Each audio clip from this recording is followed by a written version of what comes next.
കളം നിറയുന്നത് ഏറെയും യുവ സ്ഥാനാർത്ഥികളാണ്. ജനങ്ങൾ ഏറെ പ്രതീക്ഷ അർപ്പിക്കുന്നതും അവരിൽ തന്നെ. കൊല്ലം കോർപ്പറേഷൻ വള്ളിക്കീഴ് ഡിവിഷനിലെ NDA സ്ഥാനാർത്ഥിയെ പരിചയപ്പെടാം. തെരഞ്ഞെടുപ്പ് പ്രചാരണം ശക്തമായി തുടരുകയാണ്. കൊല്ലം കോർപ്പറേഷനിലെ വള്ളിക്കീഴ് ഡിവിഷനിലേക്ക് എത്തിക്കഴിഞ്ഞാൽ അഡ്വക്കേറ്റ് അമ്മു ജയചന്ദ്രനാണ് ഇത്തവണ NDA സ്ഥാനാർത്ഥി. പഠനകാലത്ത് വിദ്യാർത്ഥികളുടെ പ്രതിനിധിയായിരുന്ന അമ്മു ആദ്യമായാണ് ഇത്തവണ ജനവിധി തേടുന്നത്. എന്താണ് ആദ്യത്തെ ഒരു അനുഭവം? നല്ലൊരു എക്സ്പീരിയൻസ് ആണ്. ആൾക്കാരിലോട്ട് കൂടുതൽ അടുക്കാൻ പറ്റി, പിന്നെ അവരെയൊക്കെ അറിയാൻ പറ്റി, അവരുടെ ബുദ്ധിമുട്ടുകൾ അറിയാൻ പറ്റി. അപ്പം കുറേയും കൂടി അവർക്ക് വേണ്ടുന്ന കാര്യങ്ങൾ ചെയ്യണമെന്നാണ് ഇപ്പോൾ എൻ്റെ ആഗ്രഹം. നന്നായിട്ട് ആൾക്കാർ ഓരോ കാര്യങ്ങളിലും നന്നായിട്ട് സഫർ ചെയ്യുന്നത് പോലെ എനിക്ക് തോന്നിയിട്ടുണ്ട്. കാരണം അവർക്ക് വേണ്ടുന്നുള്ള ബേസിക് നീഡ്സ് ആയിട്ടുള്ള ഒന്നും തന്നെ ഇവിടുന്ന് ആരും പ്രൊവൈഡ് ചെയ്യുന്നില്ല. ഒരു പ്രഹസനം മാത്രമാണ് സത്യത്തിൽ ഇപ്പോൾ നടക്കുന്നത്. അകത്തോട്ട് ചെല്ലുമ്പോഴാണ് നമുക്ക് മനസ്സിലാവുന്നത് ആൾക്കാർ നന്നായിട്ട് ബുദ്ധിമുട്ടുന്നുണ്ട്. അതുപോലെ തന്നെ ഈ ഡിവിഷനെ സംബന്ധിച്ച് പറയുകയാണെങ്കിൽ കൊല്ലം കോർപ്പറേഷനിലെ വേസ്റ്റ് ഡംപ് ചെയ്യുന്ന ഒരു സ്ഥലം കൂടെയാണ്. ആ വലിയ തരത്തിലുള്ള പ്രശ്നങ്ങളൊക്കെ ഉണ്ടായിരുന്നു. അന്ന് ആ പോരാട്ടത്തിലൊക്കെ ഉണ്ടായിരുന്നു തോന്നുന്നു. അതെ, ഞാനുണ്ടായിരുന്നു. എൻ്റെ കുഞ്ഞിലെ തൊട്ട് നമ്മളിവിടെ കണ്ടുവരുന്നതാണ്. മാമുട്ടിക്കടവ് എന്ന് പറഞ്ഞാൽ വേസ്റ്റ് ഇടാൻ വേണ്ടിയിട്ടുള്ള ഒരു സ്ഥലമായിട്ട് മാത്രമാണ് ആൾക്കാർ ഇവിടെ കണ്ടിട്ടുള്ളത്. അല്ലാതെ ഒരു ഡെവലപ്പ് ചെയ്യണമെന്നുള്ളൊരു ആഗ്രഹവും ഇവിടെ ആർക്കും ഇല്ല. മറ്റേത് ഈ റോഡിൽ കൂടി പോകുമ്പം തന്നെ ആർക്കും മൂക്ക് പൊത്താതെ നടക്കാൻ പറ്റത്തില്ലായിരുന്നു. അമ്പലത്തിൽ പോലും നമുക്ക് പോകാൻ പറ്റില്ല. 2 അമ്പലങ്ങളാണ് മെയിൻലി അവിടെ ഉള്ളത്. അവിടെ തന്നെ നമുക്ക് അമ്പലത്തിൽ കയറുകയാണെങ്കിൽ മൂക്ക് കുത്തി പോകേണ്ട ഒരു അവസ്ഥയായിരുന്നു ഇവിടെ ഉണ്ടായിരുന്നത്.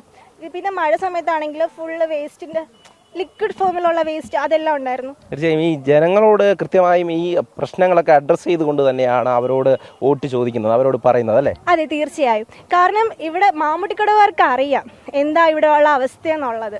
അപ്പം നമ്മൾക്ക് ഇവിടെ നല്ലൊരു സ്ഥാനാർത്ഥി വന്നാൽ മാത്രമേ അതിനി നല്ല രീതിയിൽ കൊണ്ടുവരാൻ പറ്റത്തുള്ളൂ. അതുപോലെ തന്നെ ഈ LDFന്റെ ഭരണമായിരുന്നു, അതായത് കോർപ്പറേഷനിൽ 4 നൂറ്റാണ്ടായിട്ട് LDF ഭരണമാണ്. വള്ളിക്കീഴ് ഡിവിഷനും അതിൻ്റെ ഒരു ഭാഗമായിരുന്നു അല്ലേ? കുറേ നാളായിട്ട്, വർഷങ്ങളായിട്ട് തന്നെ LDF ആണ് ഇവിടെ ഭരിച്ചുകൊണ്ടിരിക്കുന്നത്. ഒരു പുരോഗതി നമുക്കുണ്ടായിട്ടില്ല. പണ്ട് എന്തായിരുന്നോ അവസ്ഥ, ആ ഒരു അവസ്ഥ തന്നെ ഇപ്പോഴും ഉണ്ടായിരുന്നത്. നമുക്ക് പുതിയതായിട്ട് എന്തെങ്കിലും ഉണ്ടെന്ന് പറയാൻ തന്നെ ഇവിടെ ഒന്നും ഇല്ല. ഒരു വികസനം ഉണ്ടായിട്ടില്ല. ഒരുപാട് പദ്ധതികൾ കേന്ദ്രം ആവിഷ്കരിച്ച് അത് നടപ്പിലാക്കുന്നുണ്ട്. അത് ഈ ഡിവിഷനിലെ ജനങ്ങളിലേക്ക് എത്തിക്കാൻ അമ്മൂനെ കൊണ്ട് സാധിക്കുമെന്നുള്ളതാണ് വിജയിച്ചു കഴിഞ്ഞാൽ. അതെ, എൻ്റെ മെയിൻ ആയിട്ടുള്ള ഒരു പർപ്പസ് തന്നെ എനിക്ക് തോന്നുന്നത് സെൻട്രൽ ഗവൺമെൻറ് ഒരുപാട് പദ്ധതികളുണ്ട്. അത് ഇവിടുത്തെ ആൾക്കാരിലോട്ട് എത്തണം, ആൾക്കാരത് അറിയണം, എല്ലാവർക്കും അതിൻ്റെ സഹായം കിട്ടണം. മെയിൻലി സേവനം എന്നുള്ള രീതിയിൽ തന്നെയാണ് നിൽക്കുന്നത്. പലയിടത്ത് പോകുമ്പോഴും നാട്ടുകാരൊക്കെ പറയുന്നത് വികസന മുരടിപ്പാണ് കൊല്ലം കോർപ്പറേഷനിൽ പലയിടത്തും. അത് തന്നെ നമുക്കിവിടെ ഈ ഡിവിഷനിലേക്ക് ഇറങ്ങി പോകുമ്പോൾ കാണാൻ സാധിക്കല്ലേ? അതെ, ഉറപ്പായിട്ടും തീർച്ചയായിട്ടും കാണാൻ പറ്റും. എല്ലാ രീതിയിലും വികസനത്തിന് പറ്റിയ സ്ഥലമാണ്. പുതിയ പുതിയ പ്രോജക്ട്സ് കൊണ്ടുവരാം, എല്ലാം കൊണ്ടുവരാം. പക്ഷെ എന്തുകൊണ്ടാണെന്ന് അറിയത്തില്ല ഇവരതൊന്നും ചെയ്യാത്തത്. തീർച്ചയായും നിയമ വിദ്യാർത്ഥിയായിരുന്ന കാലഘട്ടത്തിൽ വിദ്യാർത്ഥികളുടെ പ്രതിനിധിയായിരുന്നു.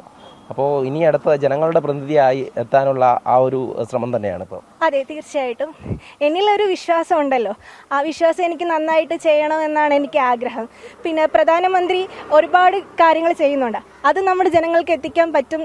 ഒരു മീഡിയേറ്റർ എന്നുള്ള രീതിയിൽ നിൽക്കാനാണ് എനിക്ക് ആഗ്രഹം. കാരണം ഒരു നേതാവ് എന്നതിനേക്കാളും അവരിലോട്ട് അറിയുന്ന ഒരാൾ, അവരുടെ വീട്ടിൽ ഒരാളായിട്ട് നിൽക്കണം. അതേപോലെ തന്നെ ഈ പഠനകാലത്ത് എങ്ങനെയായിരുന്നു വിദ്യാർത്ഥികളുടെ പ്രതിനിധിയായിട്ട്? എവിടെയായിരുന്നു പഠിച്ചതൊക്കെ? ഞാൻ NSS ലോ കോളേജിലായിരുന്നു പഠിച്ചത്. ചെയർപേഴ്സൺ ആയിരുന്നു? അതെ, ഞാൻ കോളേജിലെ ചെയർപേഴ്സൺ ആയിരുന്നു. എന്തായാലും ഈ ഒരു മത്സര രംഗത്ത് എതിർ സ്ഥാനാർത്ഥികളൊക്കെ കാണാറുണ്ടോ? എങ്ങനെ അവരുമായിട്ടൊക്കെ സംവദിക്കാറുണ്ടോ? അതെ, കാണാറുണ്ട്. അവരൊക്കെ ആയിട്ട് നല്ല ബന്ധത്തിൽ തന്നെയാണ്. എന്തായാലും അമ്മു അങ്ങനെ വോട്ട് തേടി ഇറങ്ങുകയാണ്. നോമിനേഷൻ ഫോമൊക്കെ ഫില്ല് ചെയ്തുകൊണ്ട് അതൊക്കെ സമർപ്പിച്ച് അങ്ങനെ ജനങ്ങളുടെ പ്രതിനിധിയാവാൻ വേണ്ടിയിട്ടുള്ള പ്രചാരണത്തിൽ തന്നെയാണ്. വിജയിച്ചു കഴിഞ്ഞാൽ ഈ നാട്ടിൽ വികസനം കൊണ്ടുവരണമെന്നുള്ള ആഗ്രഹം തന്നെയാണ് അമ്മുവും നമ്മളോട് പങ്കുവയ്ക്കുന്നത്. ബിജു പരൂരിനൊപ്പം M മനോജ്, ജനം, കൊല്ലം.